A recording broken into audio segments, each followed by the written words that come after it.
Essa trilha foi a primeira vez, eu falei, pô, cara, eu descobri o Brasil. Já achamos habitantes naturais ali atrás. Tá filmando aí, ó. E aí, galera, vocês não quiseram vir, né? Fazer o quê, né? Deu ruim, né? Deu ruim. Chique demais. Hã? Acho que deu bom. Você vai querer falar, pô, cara, eu quero fazer lá de novo. Bom que você ganha, depois eu começo a fazer umas mais bacanas. Não, essa aqui é mais bacana que tem. Não, também. Não, eu digo assim, mas. Highlight, né? Não, light não, eu digo pra avisar direitinho, que as coisas. É, né? Combinar tipo uma galera Uma certa. galera certa e É. menos pessoas. Até que essa turma aqui tá boa. Deve ser que deu uma... A gente deu uma filtrada, né? É, ainda bem. Senão já dá assim.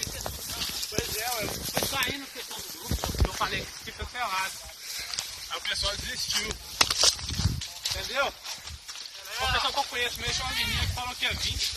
Mas uma namorada dela, ela ia vir mesmo. Aí, galera, a gente não é só da corrida também não, a gente é da caminhada aqui, ó. E aqui é bruto, tá? E aqui é bruto, hein? A brutalidade, poxa. Tá achando que você quer caminhozinho de menino pequeno? Tá filmando, mano. É isso aí. Aqui, ó, Nova Lima, nós estamos chegando aí, ó. Falta um chão, tá? Falta... Ainda falta, Nossa, falta só uns 16 uns 16 quilômetros.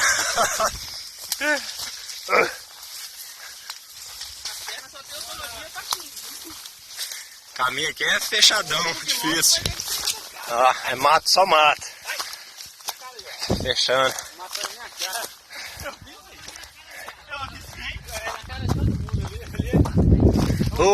Até que enfim um lugar aberto, ó. Medo.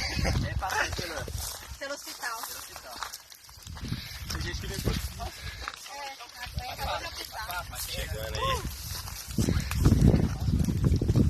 Ai, perna. Passareto.